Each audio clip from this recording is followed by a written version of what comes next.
আল্লাহর হাবিব সাল্লাল্লাহু আলাইহি ওয়াসাল্লাম ফরমান মসজিদের মধ্যে গিয়া মুমিন বান্দাও পরিমাণে বইব। একজন মুমিন বান্দা যদি মসজিদের মধ্যে বয়ে বুঝা যাইব গভীর জলের মাছ যারা পানির মধ্যে থাকলে তারা কোন নড়চড় পাওয়া যায় না। আর মাছ যে পরিমাণে ফুকনার মধ্যে তুলে দিলা চটফট করে, আল্লাহর হাবিবে ফরমায় মুমিন বান্দা মসজিদের মধ্যে বইব তার কোনো নড়চড় বোধ হইতে না হলা আল্লাহর জিকির আজকারের মধ্যে মাত্রা থাকবো, ধ্যানের সহিত বাদ থাকবো। রাসূলুল্লাহ সাল্লাল্লাহু আলাইহি সাল্লামে ফরমায় মুমিন মুনাফিক যেই সময় মসজিদে আমাইব বোধ হইবা যেমন জলের মাছ শুকনার মধ্যে তুললে জেলা চটফট করে, মুনাফিক মসজিদের মধ্যে গেলে ওলা আইস করবো। দেখবা মসজিদের উত্তর থাকি দক্ষিণে আটে, দক্ষিণ থাকি উত্তরে আটের, পূবে পশ্চিমে খালি আটিয়া চক্কর দিয়ে তসবিহ হাতের মধ্যে রয়েছে। জানিয়ে রাখছে ও ভাই মুসলমান, এগুলো মুনাফিকি খাসলত, কারণ গিয়ে মসজিদের মধ্যে বইতে শান্তি ভাবনা খালি আটিয়া বেড়ায়।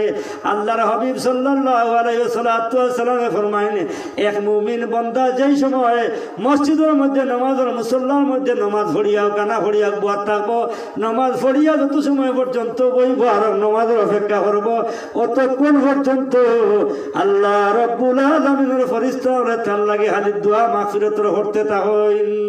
ও মুসলমান, আল্লাহর হাবিব সাল্লাল্লাহু আলাইহি ওয়াসাল্লাম ফরমায়েন যদি কোনো মুমিন মুমিনাত বেটিন এবং বেটাইন ফজরের নামাজের পরে ও মুসল্লার মধ্যে বইয়া কিবা তো মুসল্লার মধ্যে বইতে পারে না, আটাআটি হরিয়া ওয়ালা 2-4 মিনিট 6 মিনিট সময় অতিবাহিত করছে, সূর্য উদিত হয়ে গেছে, ফর্সা হয়ে গেছে, ওই মুহূর্তের মধ্যে আর 4 রাকাত নামাজ যদি ইশরা করে নামাজ পাঠ করে, আমার নবী মুহাম্মদ আরবি সাল্লাল্লাহু আলাইহি সাল্লামে ফরমায়েন এই উম্মতের আমল নামার মধ্যে মকবুল 1 আর 1 উমরার সওয়াব তার আমল নামার মধ্যে লেখা হয়। সুবহানাল্লাহ। একবার হজ করতে সময় মাত্র মধ্যে যদি সন্দেহ হয় মানুষের ইমান থাকতো না, একবার হজ করতে সময় 5 লক্ষ টাকা লাগে। কিন্তু আল্লাহর হাবিবে ফরমাইতে তারা আমলনামার মধ্যে মকবুল 1 হজ এবং 1 উমরার সওয়াব তারা আমলনামার মধ্যে দেওয়া হয় 4 রাকাত নামাজের বিনিময়ে। সুবহানাল্লাহ।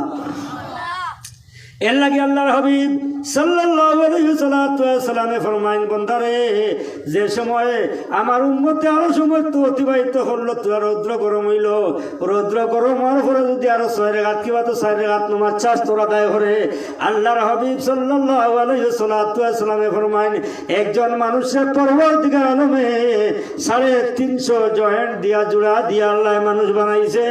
একটা জোড়ার মধ্যে আল্লাহ পাক পরবর্তীকার আলমে কোনো নাট বল্টু ফিটিং করছে না।